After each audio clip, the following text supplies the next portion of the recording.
Hello বন্ধুরা, সবাই কেমন আছেন? আশা করি সবাই ভালো আছেন। আল্লাহর আশিস রহমতে আমরাও ভালো আছি। এখানে দেখতেই পারছেন অনেকগুলা আম। এই আমগুলা আমার হাজব্যান্ড চাঁপাইনবাবগঞ্জ থেকে অর্ডার করলো, কারণ ওখানে ওনার পরিচিত লোক ছিল, তাই ওখান থেকে অর্ডার করছে। সব সময় প্রত্যেক বছরে চাঁপাইনবাবগঞ্জ থেকে আমরা আম অর্ডার করি। এই তো আমার ছেলে মেয়ে তো অনেক খুশি আম পেয়ে। আমগুলো রাতে এসেছিলো, কিন্তু ছেলে মেয়ে তো ঘুমিয়ে গেছে, তাই আর এগুলো আনপ্যাকিং করা হয় নাই। আর সকালবেলা ওদের মর্নিং ক্লাস, ওদেরকে নিয়ে স্কুলে গেলাম। স্কুল থেকে এসে এখন সবাই মিলে আমরা আমগুলো আনপ্যাকিং করে নিচ্ছি। আর ওরা তো অনেক খুশি অনেকগুলো আম একসাথে দেখতে পেয়ে। প্রত্যেক বছরে আমার হাজব্যান্ড চাঁপাইনবাবগঞ্জ থেকে এরকম আম অর্ডার করে, মানে সব রকমের আমই অর্ডার করে যখন যে আম আসে।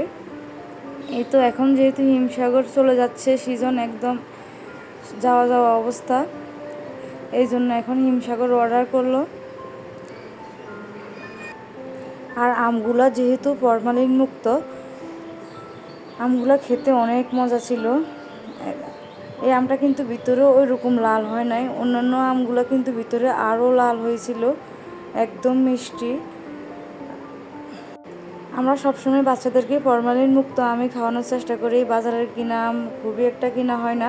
কেউ যদি বাসায় নিয়ে আসে, তাও আবার সেটা আবার আশেপাশের মানুষকে দিয়ে দেয়। বাচ্চাদেরকে ফরমালিনযুক্ত আম খাওয়ানো হয় না। সবসময় আমাদের আম অর্ডার করে আনা হয় চাঁপাইনবাবগঞ্জ থেকে। আর ওইখানে যেহেতু আমাদের পরিচিত লোক আছে, আর কয়েকদিন পরে তো হাড়িভাঙ্গা, আমরুপালি এগুলো আসবে। এই তো এটা হলো আমাদের গাছের আম। আমাদের গাছের আমও পেকে গেছে দেখেন। আর আমাদের গাছের আম কিন্তু অনেক মিষ্টি, একদম ভিতরে লাল টকটকে হয়, উপরে সবুজ, ভিতরে লাল, খেতেও অনেক মজা। এদিকে আমি আর আমার শাশুড়ি চলে আসলাম ছাদে সবজি নেওয়ার জন্য, টাটকা টাটকা সবজি। ছাদ বাগানে আসলে তো খুবই শান্তি লাগে যখন গাছের সবজি দেখি, গাছগুলার তরতাজা দেখি। বৃষ্টি হয়তো ইদানিং, আর গাছগুলা মাশাআল্লাহ অনেক তরতাজা আছে, ভালো সবজি হয়েছে। এবার আমাদের ছাদে অনেক বরবটি হয়েছে। আর ছাদ বাগান থেকে সবজি পেড়ে রান্না করতে আমার কাছে খুবই ভালো লাগে, কি বলবো, বলার মতো ভাষা নাই। আর আমাদের এগুলো তো সার ছাড়া, দেখা যায় বাজারের সবজি থেকেও এই যে গাছের তরতাজা সবজি পেড়ে রান্না করলে অনেক মজা হয়, রান্নার টেস্ট অন্যরকম হয়। বাজারের সবজি তো সার সার দেওয়া, ওইগুলো কিন্তু হাইব্রিডের, ওইরকম ভালো লাগে না রান্না করলে। এই তো আমি তো ঘুরে ঘুরে ছাদে দেখতে আছি আমগুলা পাকছে কি না। এখন দেখতেছি এখানে আমগুলো এখনও পাকে নাই, একটা একটা করেই পাকতেছে, সবগুলো একসাথে পাকে না। এখান থেকেও আম নিয়ে খেয়েছিলাম আমরা। এই তো এদিকে আমার সবজি তোলা শেষ, আমার শাশুড়ি অনেকগুলো তুলছে, আমি কমই তুলছিলাম। আমি তো দেখতে আছি কি কি সবজি আছে গাছে। বেগুন গাছে বেগুন আছে, কিন্তু বাসার সবার অ্যালার্জি, বেগুন কেউ খেতে চায় না। তারপরেও খাওয়া হয় গাছের বেগুন। সব কিছুই তো সার ছাড়া, রান্না করলে ভালোই লাগে, কিন্তু বেগুনে যেহেতু অনেক অ্যালার্জি, তাই আশেপাশের মানুষকেও আবার দেওয়া হয়, আমার কাজের আপাকেও দেওয়া হয়। মন চাইলে ওই দিন রান্না করি, সবসময় রান্না করি না। আর এগুলো তো একদম সিজনের শুরুতেই লাগাইছিল এই বেগুন গাছগুলা, এখনও মাশাআল্লাহ ভালোই আছে। এই তো এখানে পেঁপে গাছে ছোট ছোট পেঁপে আসছে। বাসায় চলে আসলাম রান্না বান্না করার জন্য, আর সবজিগুলো এই তো গুছিয়ে নিচ্ছি। কিন্তু আজকে হঠাৎ করে বাসায় মেহমান, আমরা তো ভাবছি শুধু সবজি টবজি রান্না করব, কিন্তু হঠাৎ যেহেতু মেহমান আসছে, আমার মামা শ্বশুর, খালা শাশুড়ি, ওনারা আসছে, তাড়াহুড়া করে বাজার থেকে বাজার পাঠাইলো মুরগি।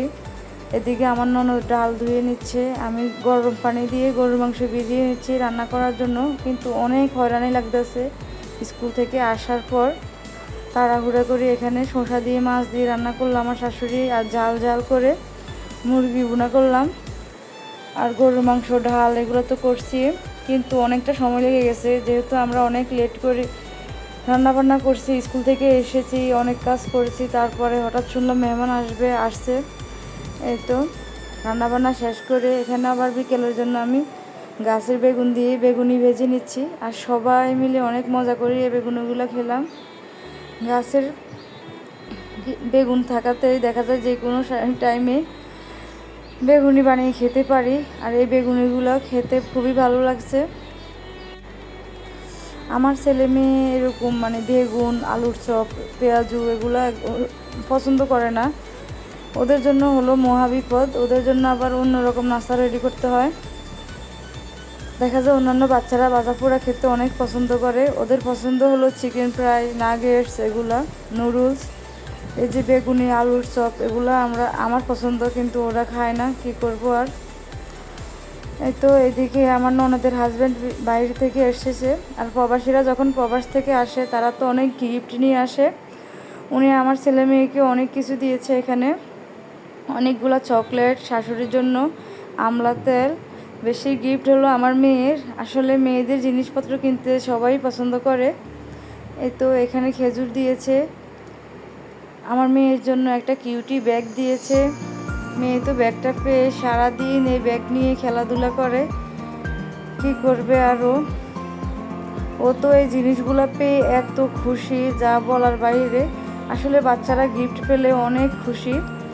সব কিছুই মেয়ের ক্লিপ, ব্যান্ড, ও নাকি আবদার করছিল ওর জন্য চুল শুকানো মেশিন দেওয়ার জন্য।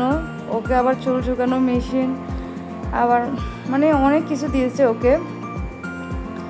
ছেলে তো চকলেট পেয়ে খুশি। আর আজকের ভিডিওটা এই পর্যন্তই, সবাই ভালো থাকবেন, আল্লাহ হাফেজ।